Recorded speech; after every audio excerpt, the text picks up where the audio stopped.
Yo, yo, yo! Today I thought I'd finally break down the Soul Drops commercial project. I'm going to show you how everything was made, how I'd created these nature CG / nature environments, and pretty much the whole process of how this kind of, don't know how long this thing was, 20 to 30 seconds commercial. You could say it's around 15 to 20 seconds in total, excluding all the text and stuff. And I'm going to show you how everything was done, from the lighting, the texturing, how I kind of built this whole forest, 3D forest environment, and how I rendered it all out in Cinema 4D and Octane. I'll also show you kind of like how these liquids are done, and I'll try and do it in a timely manner as possible and keep all the pointless chit chat to zero. So I'm moving again tomorrow. Been moving around a lot this year. It's been an epic year of traveling, a lot of experiences and stuff. So I thought I'd quickly do this tutorial before I move, and then I might get busy and I might not get around to doing this. So thought I'd do this quickly. But yeah,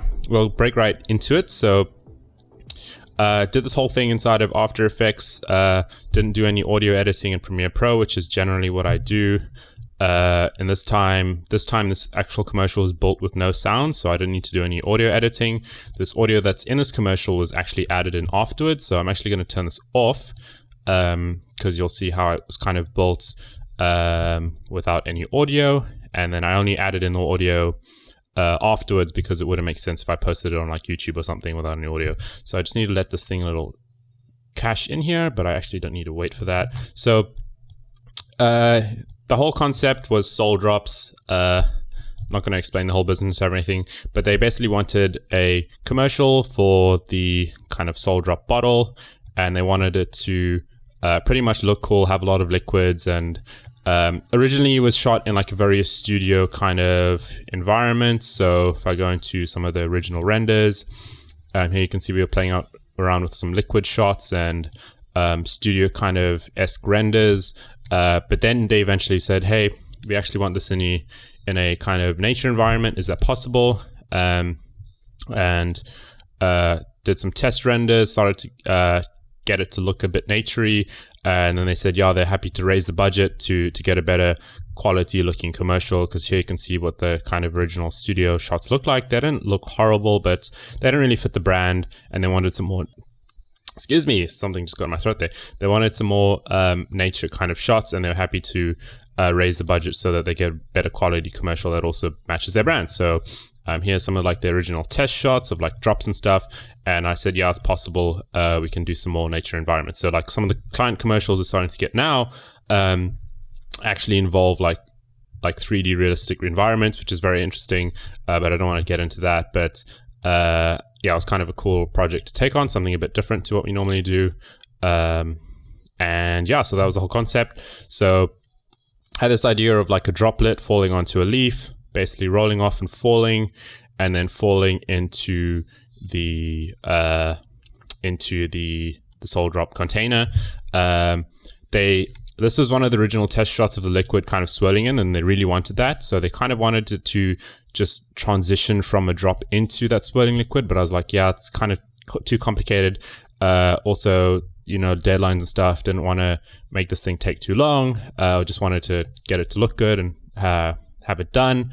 So just having it cut from there to there was fine. Like, it's not a huge issue if it just cuts from there to there, rather than having this droplet trying to figure out how to form it into a swirling liquid. That's just, yeah, it's a pain. So it's fine to just cut it and then have the liquid swirling into the thing, and then rotates. And then they also have like a different light. They have like multiple lineups of their different like versions of this product.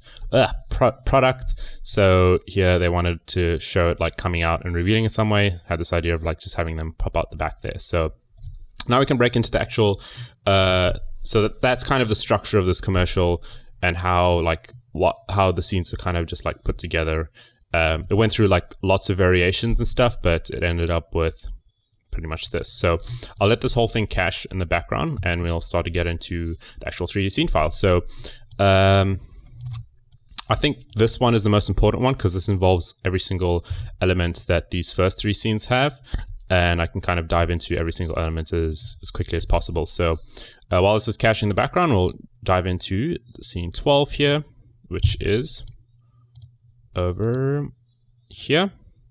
while it's also caching the background, we can start bringing in some assets in here. So it's actually a little bit slow while it's caching, and I don't really need to think that, I don't think we really need to see any of this played back, because you kind of saw what the video, if you really want to check it out, the video is already posted on my channel. The link will be in the description, and I might have played this at the start of the video, I'm not sure, but yeah, we don't need to watch that again. So here you can see, if you look at the actual scene, it's a very simple looking scene from the outside. It's just made to look like there's a lot going on, and technically there kind of is, but you can see the actual scene is not this huge 3D mapped kind of environment. It's just like the small, it's just contained in whatever the camera's actually going to see. Don't have all this like trees and stuff in the background that's not going to be rendered. So we can start off with like the scene assets. So where we got the actual like rocks and all that stuff from. So we got it from Megascans. Quixel Megascans helped out a lot in getting us the kind of forestry kind of assets. It's very simple. Just download the actual like 3D models from there, and then you just need to have your own knowledge of like how to apply the textures and materials and how to kind of build them so that they look realistic, which is for the most part also very simple. I've done a few tutorials on like plants and building nature inside of Octane as well, and I pretty much just use the same principles. So as we let this thing kind of go in here, so here we've pretty much just got like a kind of nature-ish HDRI. HDRIs I got from HDRI Haven, so I'll put the links in the description for that as well. It's HDRI Haven, and you can get like these free kind of nature HDRIs around, this one's around 8K resolution. And then we've also got like a sunlight coming in. So I think I'll structure, I'm trying to think about the best way to structure this tutorial so I'm not jumping all over the place. So I guess we can start with the nature elements, because I'm sure that's what most people are interested in. Then we can do lighting and all that stuff. So here you can see it's really just like a few objects kind of duplicated in different places. So here I've got like my scene elements. So we've got like the soul drop, which is basically, it's kind of hard to see, but here we've got the soul drop, which is basically the product. Then we've got our scene, which is my Realflow liquid scene, which we'll also get into. And the products again, and then the whole environment, which is all under one null here. So if I just solo this whole environment, you can kind of see what this looks like in the viewport here. You can kind of get an idea of where everything's placed. Here is the little stump that the thing sits on, and then you can kind of see wireframes of where all the kind of plants and rocks and all that stuff are. So I'll just show you how one of these things is done, and pretty much the same technique will be applied to everything. So we'll pick a leaf here. So here's a leaf, and the same process of texturing is applied across all leaves pretty much. So here we've got a leaf like so. So there's still some showing in the viewport because it's done through Octane Scatter, and I don't want to turn things on and off and then forget which ones to turn on and off.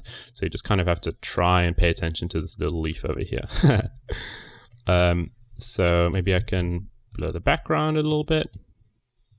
And then, okay, so here's our leaf that's isolated.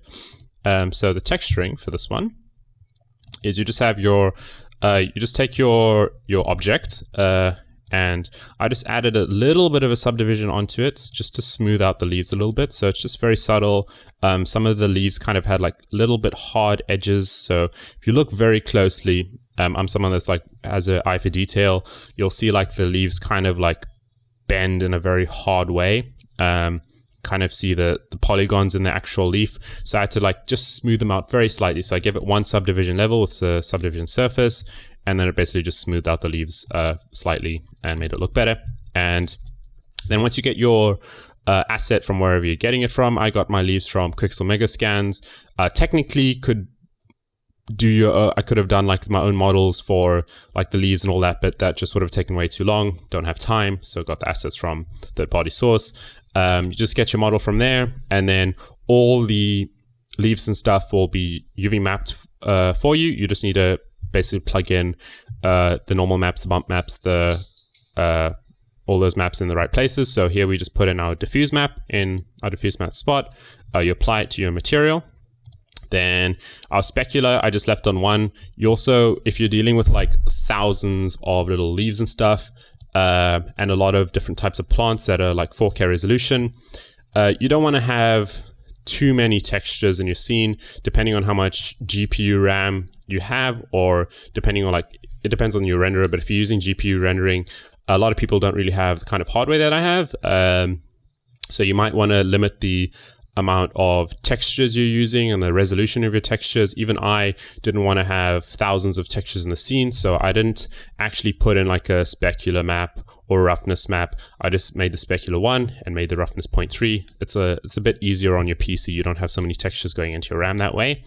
Otherwise, technically, you could have a bump map, a specular map, and a roughness map, but in this case, I didn't have that. All I had was a normal map and a glossy map, and a diffuse map or albedo map, whatever you want to call it.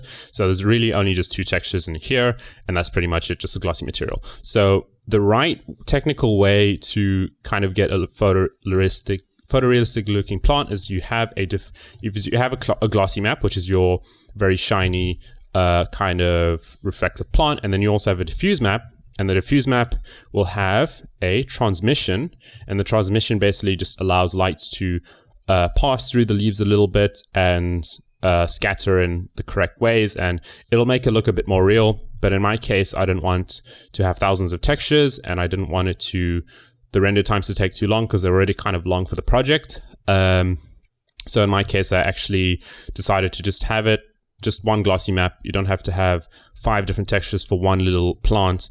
Otherwise, that'll just, the render times will go up.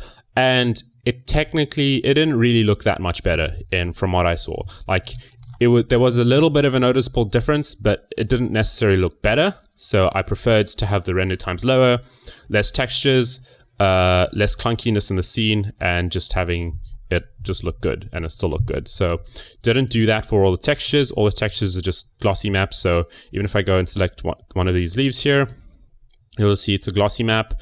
We've got our color map, and then just a normal map. There's no roughness map, there's no specular map, and that's all we have. So that minimizes all the textures. Here you can see this is all the textures of the whole scene, and half of these, so all of these here, are just for the actual soul drop bottle. So yeah, so that's pretty much just for all the kind of leaves and stuff, how they were kind of textured. If you want to know, so these leaves are just kind of placed in different spots for composition's sake. So I had different, here you can see there's multiple cameras here, which is basically just testing out different camera positions, which one would look the best for the scene in terms of composition and stuff. Here we have some lower angle ones, some higher angle ones, some with like leaves kind of curling around, and we have some wide angle ones and like some more compressed kind of camera angles. Basically just different variants, and then some from the top and the sides and all that. Basically just testing out which is the best kind of look. But for the most part, the leaves are just kind of placed around for the best composition. So if we're looking here, we've just got some leaves going around the little stump here, and then some on the sides here as well. Just so if I go down to here you can see we've kind of got like our whole focus is just focused on these bottles. So here you can kind of see like there's a little bit of a circle here going kind of with the leaves here. So there's no like blank space here, and there's no blank space here, or there's a little bit of blank space. But the idea for like the composition of everything is that you just focus on here, don't get too distracted from everything in the background. And that's where the focus should be. So that's kind of like how I place all the plants and stuff. So for the most part, these plants are just kind of like hand placed in different places. And the only thing that's not really hand placed is the scattered leaves on the log here. And that's just used doing Octane scatter. So I just need to wait for this thing to update. When you're dealing with like a lot of textures and stuff, it may crash, or it just may fail to update when you're like switching programs and stuff. So for these, I just use Octane scatter to scatter the leaves pretty much. Pretty basic. So here if I go into the leaves, log flower 1, 2, and ground plants. Let's solo these. So here we've got a ground plants and then our leaves on our log, and we've got 2 different types of leaves on the log just to add some variation. And to get like this variation in size and all that, I literally just used a scale, a noise in the scale, and that'll just give you like these little patches here. So okay, the background's too blurred, but if I'm looking from, if I solo these 3, and I also solo the log, like so. So now you can see this kind of like patches going on in the log, and that's literally just using one little noise shader, which will kind of give you like this variation in size and all that. And then the noise shader is also in all the leaves, and then same on the ground plants.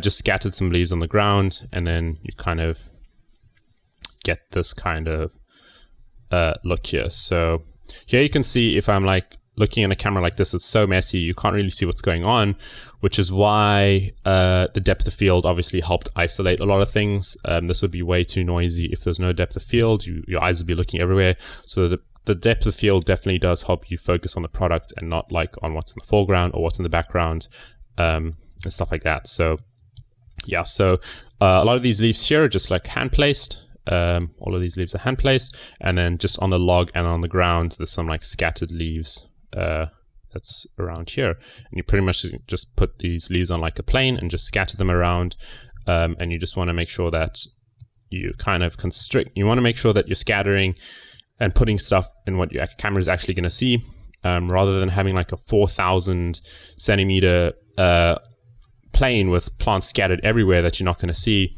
I just only had them in this little small section here, and that's pretty much all the plants that are being scattered around. So there's quite a lot of plants, but they're kind of low resolution in terms of polygon count. They're like very low polygon count, and the textures are kind of low resolution as well. So if we look at these textures,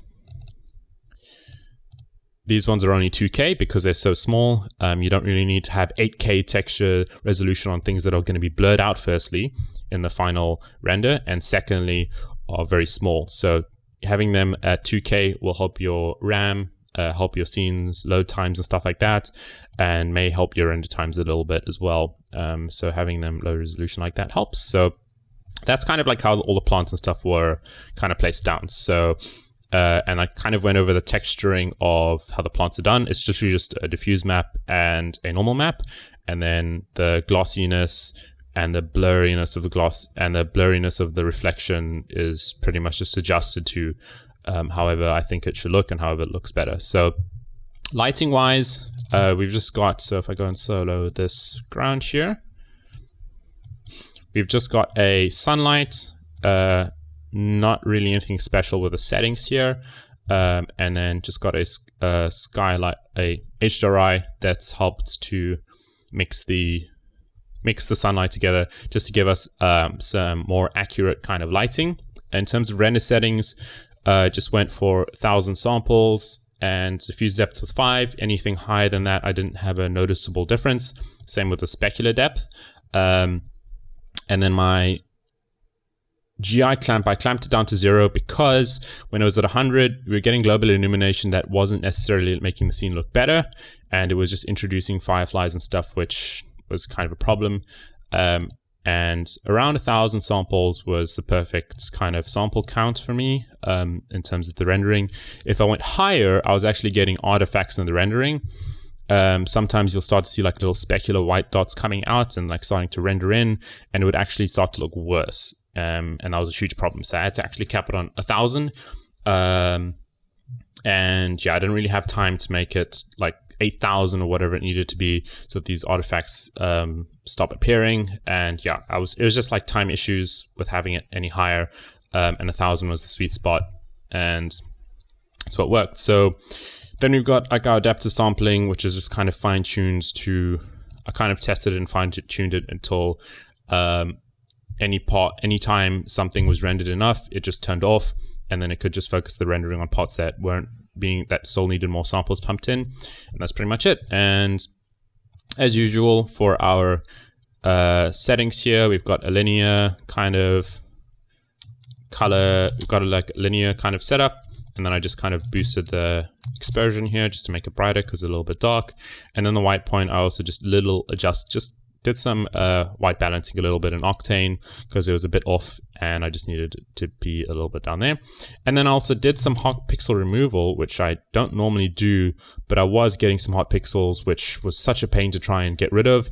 And this honestly was just like an easy option to get rid of them, and it kind of worked. So I don't normally do this at all, but in this case, you know, you got like a whole jungle that you're trying to render and stuff, and it can take a while to render. So that just solved a lot of problems rather than making our renders like 4 times as long trying to get rid of those hot pixels. So that's pretty much the lighting. The texturing, again, explained it. It's just like a diffuse map and a normal map. You just need to get your, well, in our case, we just got our assets from Megascans. You import your geometry, you apply your textures onto the geometry, and you just scatter them around and place them in the right places. And then you just need some accurate lighting. You need path tracing or some kind of ray tracing methods to get like something that looks more photoreal. And then you just need some optimized rendering to make sure, and obviously some good GPUs would help. And then you'll get some pretty good looking renders. So that's pretty much for that. And then we've got our soul drops. So the product parts, the parts that we specialize in. Good times. So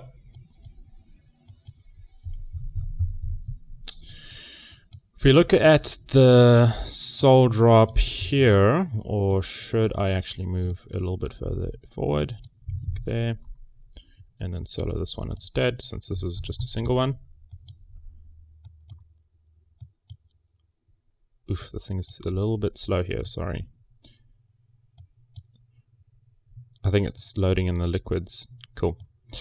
So this is very basic. I've done like a lot of tutorials on like how to make different types of products, and I've made different types of cylindrical shaped products into different tutorials. So it's again just the same formulas. This is a very simple product to do. I've done essential oils before, and the essential oils are pretty much the same kind of shape for this. So it's just like a cylinder for the lid, and then got like cloned cylinders again to go around it. And then we've got like a little inner droplet piece here, which is basically like the droplet where the liquid comes out. That's what that looks like. Then we've got our label or our graphic, and then our glass. So glass again, it's just a cylinder over here, and I've used a display tag just to make sure that it's easier to see in the viewports, because viewport performance was kind of important and like being able to see what's going on in a jungle scene. So I just turned this on, made it easier to see. And then we've got our label here. I've done like lots of tutorials on how to do this. Very, very basic stuff. So the only thing here is our actual gloss is a specular material with some transmission going on here. So it's a little bit dark, so you can kind of see through, but can't fully see through, just to add that little extra photorealism. So I could have gone with a glossy material here. It probably would have looked the same in this section here. But here, if you look at the bottom here, you can kind of see some light reflection and refraction going on because it's a specular material. So here you can see how the light is kind of reacting. If I zoom in a little bit here, the light here is kind of reacting, and it's a little bit brighter here as a kind of glass actual specular material would behave. If it was a glossy material, it would be a lot darker, kind of like this, or even like this little corner here. It's kind of dark, but as soon as the light hits, you can see some reflection and refraction going on inside the glass, which gives that extra photorealism, and it goes a long way. When the final render comes out, this little extra photorealism goes a long way. It actually impacts the rest of the whole scene. And yeah, it makes a big difference. So that's why we opted for the specular material for that. And then here it's just a normal label map, done like lots of tutorials on that. Pretty basic stuff. So that's pretty much how the soul drop thing was done. So for the rest of the texturing of this, just like glossy materials, just a black glossy material, literally nothing else in it. No scratches, fingerprint marks, none of that fancy stuff. It's just basic materials and looks clean, looks good, and gets the job done. So we've gone over most of it. Here you can see the kind of viewport is kind of optimized so that we can kind of see what's going on the best. Before, when I didn't have all these things applied, like these different display tags on like these leaves and stuff, you literally couldn't see what was going on in the scene, and it was very hard to kind of animate the camera and stuff if you just saw geometry everywhere, and it was kind of hard to see. So that's why I kind of like added these display tags on the bottles and stuff, just so it's a little bit easier to kind of see what's going on. So that's kind of what I did for the viewport optimization. So next is these leaves. Before I forget, I'll do a lot of people are kind of wondering how the leaves are kind of like waving about, like the winds. I want to do that first because I'll probably forget. And for that, we just use different kind of turbulence and random effectors and applied them here. So here I've actually got a cloner, which I called a wind visualizer. This clone is actually not what gets rendered. It's just for visualizing the wind, because you couldn't really see it well with Octane Scatter. And with Octane Scatter, as soon as I made the objects visible and turned them from lines to objects, the viewport slowed down a lot. So I had to make a separate cloner just for visualizing how the leaves would move. And once I got an idea of how these leaves would move, I knew that the rest of the leaves would move exactly the same and it would look good. So here you can kind of see that the leaves are waving around a little bit. And to do that, you pretty much just take a random effector. Here I renamed it to turbulence, but it is a MoGraph random effector that I just renamed to turbulence. And instead of having it on random, you change it to turbulence, and that'll actually change it to a turbulent effects, something that you'll get in like simulations. So here, if you go into your particle dynamics, here you get turbulence. It has the same effect. Instead of just randomizing things and giving them random points and rotations and stuff, it actually adds a turbulence effect, which is kind of what you'll get here. And then you can apply where you want the turbulence to be. Do you want it to be in the position? Do you want it to be in like the scale? Or do you want it to be in like the rotation? In this case, we just changed it to rotation, had it like 15 by 15 by 15. So it just rotates 15 degrees in each direction. And then you just turn down the animation speed to a small amount. So here it's on 100%, turn it down to 4, you get this kind of slow kind of wind breeze coming past, and just turn down the scale so that it's also rotating in smaller scales and not, like they're not all rotating at once together. So now they're all rotating like in smaller scale, which means like individual parts are rotating more than just like all of them rotating at once. So kind of what you get here. So that's pretty much the wind effect. For individual leaves, that one's a little bit more taxing on the viewport, so this can be a little bit trickier on the viewports, because in this one, instead of rotating, well, I might be wrong. Let me just check. No, okay. So this one was changed to object. I thought I rotated the actual polygons, applied it to the polygons, but here we just took a turbulence modifier. Because this isn't affecting MoGraph cloners, this is affecting actual objects. You need to create a random effector, change it to turbulence, and then under deformer, instead of having it off, you change it to objects. So now it's going to affect any object that is this turbulence thing is under a group, or if this turbulence is under an actual object, a child of an object, it's going to affect that individual object. Like here, it's affecting this object. But if it's in the same group as an object, or under a same null as an object, it's going to affect all the objects in there. So here it's only affecting these 4. It's not, this turbulence modifier isn't affecting the rest. And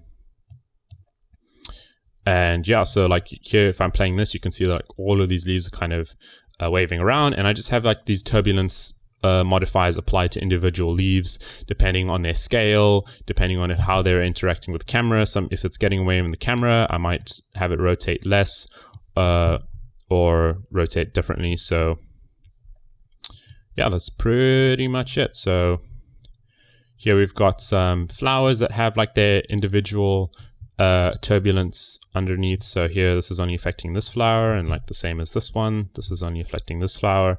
And that's pretty much just how you get the wind effector going. You just have like random effectors, which you change to turbulence, and you just kind of need to apply the properties to make them look more like wind. So that's how the wind effect was done for the forest. Now, the liquid. So here. So this liquid was actually not done in this scene. I did this scene and animatic 9. So if we go into number 9 here, and then solo this.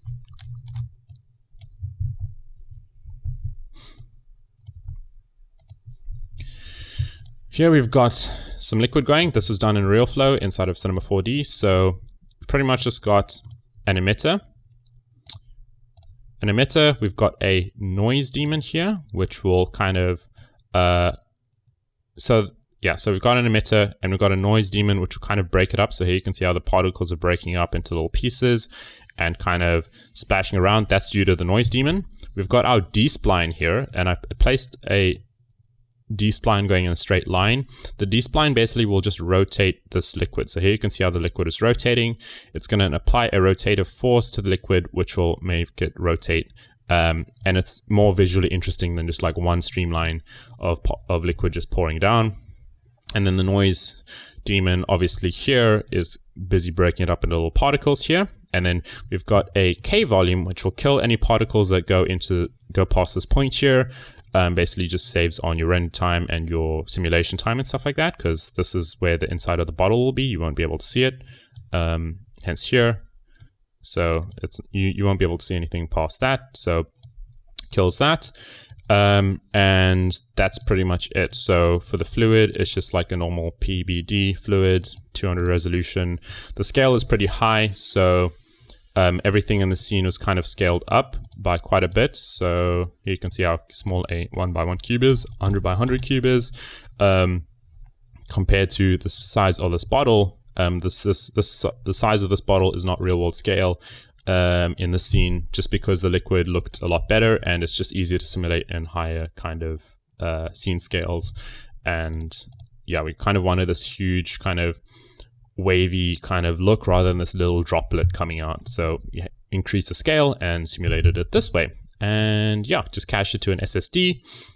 You can pretty much just copy your scene and paste it in your other scene here, and then just reduce the scale down to a normal scale here. So you've got coordinates like reduced down by quite a lot, and then just place it to the right place. So now we've got a normal scene scale. So everything else like this bottle and everything is now modeled to scale, and this is a correct scene scale. And we just made this thing smaller to kind of fit in this scene here. And yeah, so because it's cached to an SSD, we just need this new scene file that was copied in to just read off this cache, and then whatever I go back, if I go back into the scene and change the simulation and cache it, it'll update in the scene and solves a lot of our problems. So in terms of animation, we've done our wind animation and the liquids now. So the rest of the animation, we've pretty much just got for our camera. The camera is literally just starting in one place, it's zooming out, and then it stops, and then that's all for the camera animation. So just a camera zoom out, that's kind of smoothed out at the end, and that's it. The rest of the animation, so we've got liquid coming down, which I just kind of describes, and then we've got our lids coming down, again just a simple keyframe going from up down to there. And then it's also got like a little bit of screwing motion, which is a little bit hard to see here. If I can find a different type of view, maybe isoframes, isoparams. So this is a little bit easier to see with the rotation. So here it's just like a little bit of rotation. It's kind of hard to see in the render because of the motion blur and all that. But it's got a thing screwing on. And then we want these things to come out the back. And the reason why I turn them off here is because you can kind of see the shadow, you can kind of see like the shadow of the rest of these things behind. And I didn't want that to always show in the render. So here there's no shadow of the rest of the 4 bottles behind it. But then here they fade on. So here you can see the shadow is fading in and that you can fade on just using like a visibility thingy, whatever this thing is called.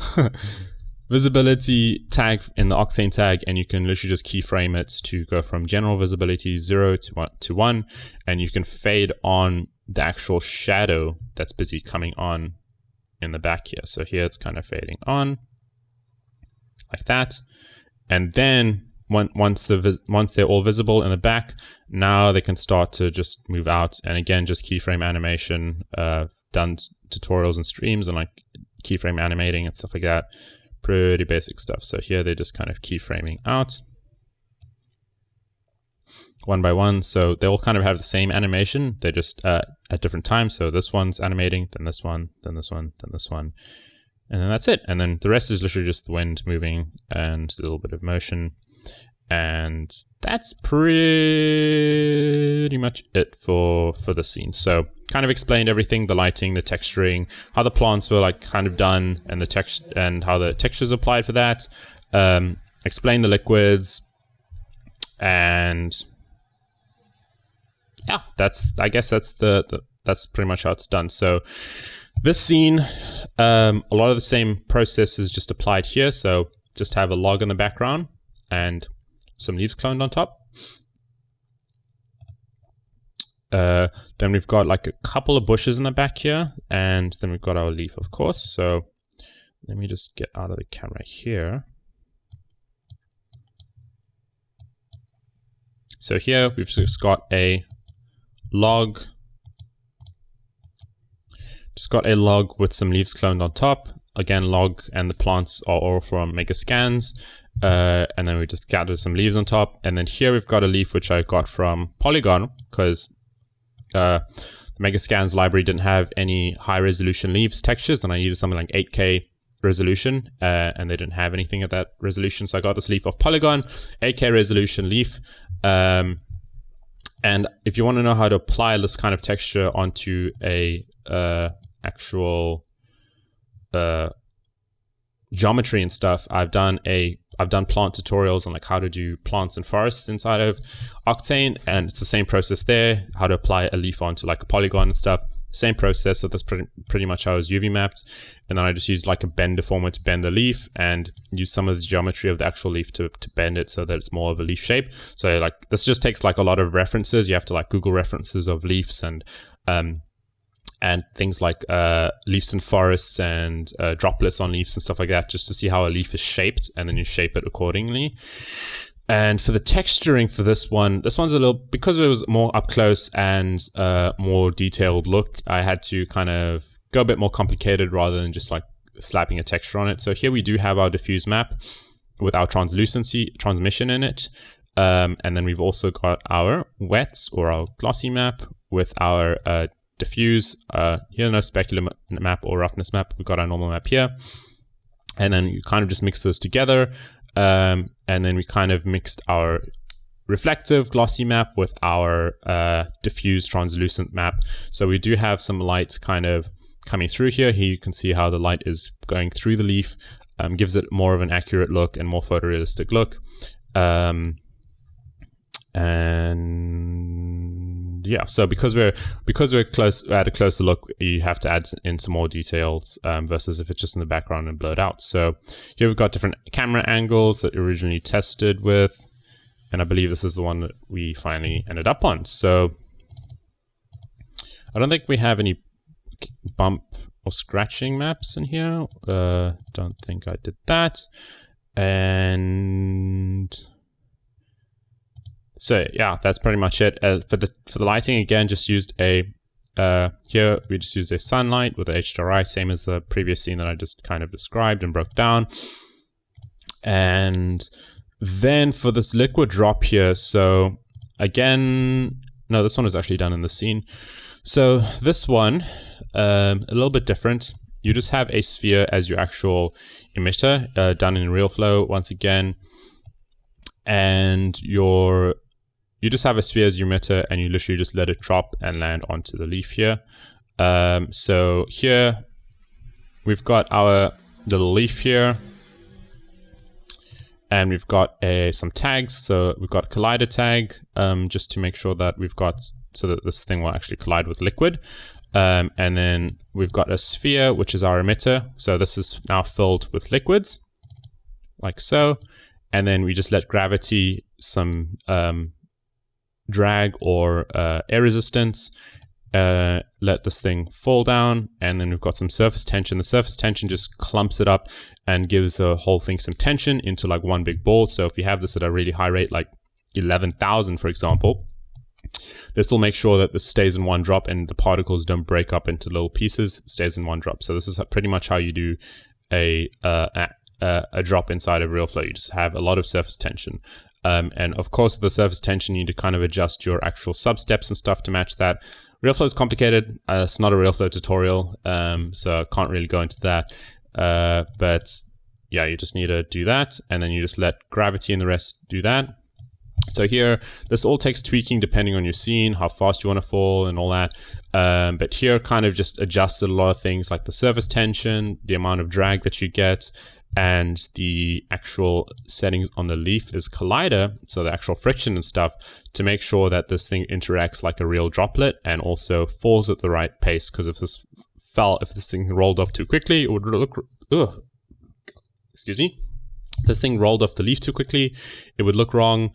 And if it kind of landed and splashed or bounced or whatever, it would just look wrong. So it kind of need a lot of tweaking, a lot of knowledge with like liquids, a lot of references, and a lot of knowledge like things like Realflow and stuff to understand how this works. And then just have this thing rolling off. Yeah, again, different variations of how this thing looked. Originally it was just like kind of a ball, and then it kind of like was more of like a liquidy flat out kind of thing, and then eventually just got like a bit of a mix of a liquidish kind of look and a bit of a mix of a kind of droplet balls. And yeah, so then here this is literally just gravity letting the leaf fall off, and then it falls off. So this is just a whole simulation. Then I looked at references of droplets falling off leaves, and I noticed that at the end, as the weight of the leaf comes off, there's a reaction again, like every opposite reaction has a reaction. I don't know what the saying is, but every time a droplet falls off the leaf, the leaf, because the weight is pushed off, the leaf kind of goes up a little bit. So this leaf is actually hand animated. So we've got a turbulence modifier again, just to give the leaf a little bit of wind, like everything else in the scene. You don't want the leaf to just be standing still. It wouldn't look real. And then the leaf itself is also hand animated so that the leaf just like pops up at the end. So here the leaf is hand animated to rotate down a little bit. And then you just use like some curves in your actual,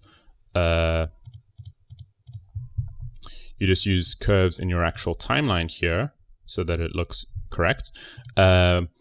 And then as the weight of this drop comes down to the bottom, the leaf will rotate more. And then right at the end, there's a little bit of a spring force of the drop coming off, and then this thing will go up a little bit. So that's kind of how you get this kind of look of the leaf. It really sells the effect of a leaf being on the, of a droplet being on the leaf, because there's actual weight to it. Rather than just leaf just standing still, it wouldn't look real. So this weight factor here really sells the photorealism and the actual weight of the leaf coming off here. So there's a lot of other things that could sell it. Like I could add like little rotations of the leaf and like the leaf kind of waving a little bit more and like looking better. But yeah, it's all relative to how much time and like how much effect it'll actually put in here. Just a side note. So there's little particles here that are just done inside of After Effects. So just particular. Just add in a camera and add some particles, and you get these little particles waving around. So I kind of just adjusted the rotation and the air resistance and all that to match particles. Again, you just need like a lot of knowledge and a lot of experience in this kind of stuff to understand this. If I did individual tutorials on how to do all of this, it would take forever. So unfortunately, I can't like show everything specifically how every little setting was tweaked. Again, with a flare, it's just done with optical flares, and then you just apply it with an overlay. And the optical flare also has a little bit of rotation and stuff. And you know, so this is all just like leaves rotating in the background. And yeah, so here you can kind of see the bokeh's actually small and then it goes bigger. And the reason why, so this is all of these little factors add to the photorealism of it. It's a lot, but the reason why is because this little camera is actually keyframed to focus on the leaf, focus on the droplet here, and then as the droplet goes down, the focus point moves from there to the actual droplet. So it's not just staying there and then the droplets and blurriness, it's actually moved. So here you can see the bokeh is actually getting bigger because the focus point is moving, and that's realistic. That's what it should look like. And here you can kind of see these particles kind of blur and fade out as they get further away, and it's kind of matching the bokeh of the leaf and the CG scene and all that. All these little things are kind of like adding together to make it look photorealistic. And the droplet itself also looks good because of the type of lighting. Here you can kind of see we've got like a shadow of an actual leaf on this leaf. Little details like that all add to it. So here we've just got like another leaf on top here, which makes a shadow, creates a shadow here. So here, if I just bring in my plants, it's got like a leaf. This leaf is just casting a shadow on this one, just adding the little detail to that. And then here, this motion blur is actually done with After Effects. I decided to do it in After Effects because I'd rendered in Octane and it didn't look good. It is kind of a little bit more accurate, but in the end, it didn't look good, and it just made things worse. And it kind of took away some of the detail. At least here, if I did it in sort of After Effects with Real Smart Motion Blur, I still got the detail. Here you can see that this thing is finally detailed very well. A lot of detail, and applying the motion blur on top, you still get the detail and still get the motion blur, and it still looks phenomenal. Doing inside of Octane actually looked worse, so I did it inside of After Effects. I tested it. So that's how the droplet was done. Here you can kind of see we've got like a little grain in here. So to add some of the realism, I did some little color correction here, a lot of stuff going on. So here we've got brightness and contrast to brighten it up. The scene was a bit underexposed, so brightened it up, added some noise. And this noise just adds some film grain onto it, basically, and that'll simulate the effects of a camera. Also hide some of the artifacts that you'll get, but it does make it look more real because it simulates like what a camera would look like with some noise, not just like this perfectly clean render. Also add some stylistic stuff and all that. Sharpen it a little bit, just to add some sharpening, make it look a bit more finely detailed and high resolution, even though it wasn't really necessarily. And then some curves just to add some color grading here. So adding some blues in the blacks, and then a little bit of a vignette to make your eye focus in the middle. Some levels, again, just like different little stuff. And then some hue and saturation to actually desaturate the image a bit because it was a bit too saturated where it looked kind of CG-ish and fake. And I actually needed to remove some of the saturation, excuse me, to make it look more real. But yeah. Then I'm just trying to think what else is next because I also kind of have to go now. So yeah, pretty much explained kind of that scene. This scene is very simple. It's just like a droplet falling down. Originally, I actually simulated this, and then I decided, hey, I could actually just have a sphere falling, animated down. So this is literally just a sphere going down. And then because I wanted the background to be motion blurred, I actually rotated the HDRI instead of, I actually rotated the HDRI here. So here you can see this HDRI is actually keyframed by this little marker here. And it's actually the HDRI is rotating. The ball is falling down with the camera. So here we do have a scene with all the stuff in. I could have removed everything, but it actually had no impact on the render time, and I probably would have saved more time just like rendering it out than the way it was, than trying to optimize it and all that. So here the camera is moving down, but to get this thing to move, the background to move with it, I actually had to rotate the background, otherwise it wouldn't look like it was falling. So I had to rotate the background so that it was falling, so it looked like it's falling. And then here, this little effect, here, this little addition of, here you can see the foreground coming up also adds to making it look like it's actually falling down correctly. And here again, motion blur done in After Effects because it looked better. That's the only reason why. Adding it inside of Octane did blur some of the reflections in here, and also, yeah, I didn't really like the way it looked, so I just added this inside of After Effects. It was quicker, and in my personal opinion, it looked better, so that's why I did that. So here we've got some color grading again, so we've got like just a background, or just a basically an orange layer applied to give it like the stylized look. We've got a flare just to give it some of that glow and that sun flare in the back, make it look more like a real sun shot, because real cameras kind of like give this like overexposed look. And then some just color correction that I also had in the first scene, just to add some color to that. So it's kind of what it looks like when it's soloed, and then applying the filter, and then there's the flare, and then the CC color correction, and then that's it. The only thing that I didn't like about this is here you can see the HDRI is kind of, there's a hole in the top, and that was really bugging me, but I couldn't find a way of fixing that. Just at the time, I mean, I'm sure if I really went and looked now, I could probably solve it, but at the time, I just couldn't find a way of fixing it, and I didn't think anyone else would really notice, so that was the only thing that kind of bugged me and annoyed me. But other than that, looked good. This scene, again, is just the same as the scene. Don't really need to break the scene down. And the scene is just falling down. The one neat thing I did in here is I actually had the camera inside of the particles inside of After Effects also animated with the CG scene. So here you can see the particles are going in and out of focus as the camera in the CG scene is moving. So here, particles go in and out of focus because this thing is kind of in focus here, and it needs to, the particles that are applied on top inside of After Effects need to match the focus point of the 3D scene. So in future, it's probably will be better to just do these particles inside of 3D to solve this issue. But here I did a good job of animating these particles so that the depth of field and in out of focus match the actual 3D scene here. So as this droplet goes down, this particle starts to come in focus because this droplet is passing the particle technically. So here it goes down, passes the particle, and the particle goes out of focus because the droplet has now passed the particle. Just little things like that all add to the photorealism. And then here we've got some leaves waving, again, just a turbulence. And then it's pretty much just falling down into the thing. So this is just a drop that's keyframed from here down to there, a linear keyframe, and that's pretty much it. So yeah, there's little details like this particle just going in and out of focus, they all add up in the end. And boop, cut to the scene. Here again, we've got like little particles floating around. So this was also done in After Effects. Here we've actually got some wind going, and it's also moving according to the animation of the 3D camera. So all of these little things just layered on top adds to it. Here we've got like a little flare.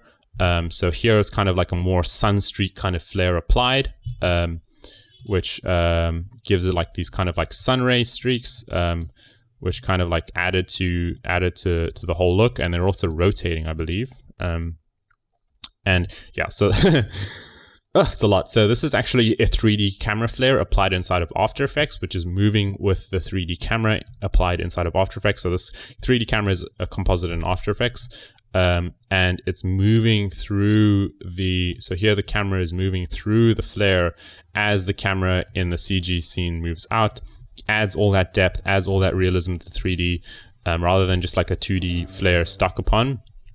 And then camera zooms out as the flare is zooming out. Here you can see like some little lens effects going on, and like as the camera zooms out, the lens effects kind of pop on the screen.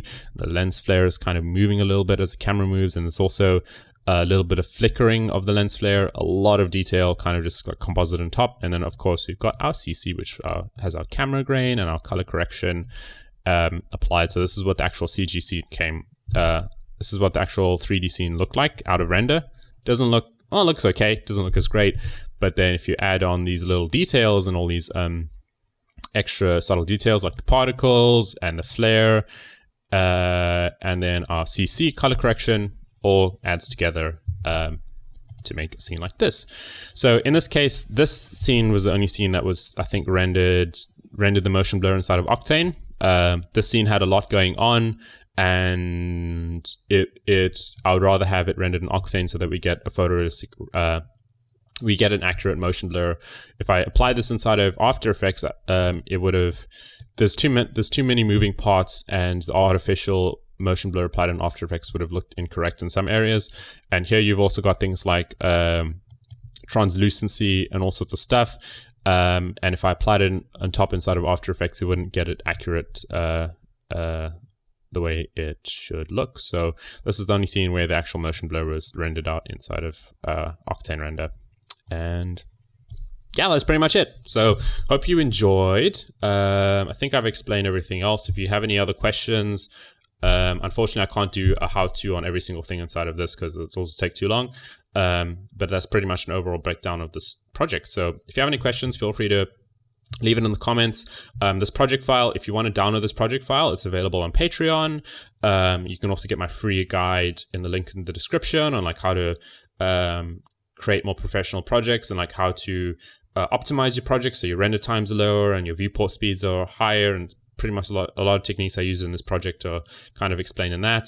But if you want to download this project file with all these things and all these elements and stuff, so you can kind of take a look at how everything's done, it'll be on my Patreon page. I uploaded it there as well with like another 80 plus project files, something like that. And yeah, I hope you enjoyed. Leave a like if you did, and subscribe if you want to see some more. And I will see you again. If you have any questions, anything I may have missed, feel free to ask in the comments. I'll try and get to it.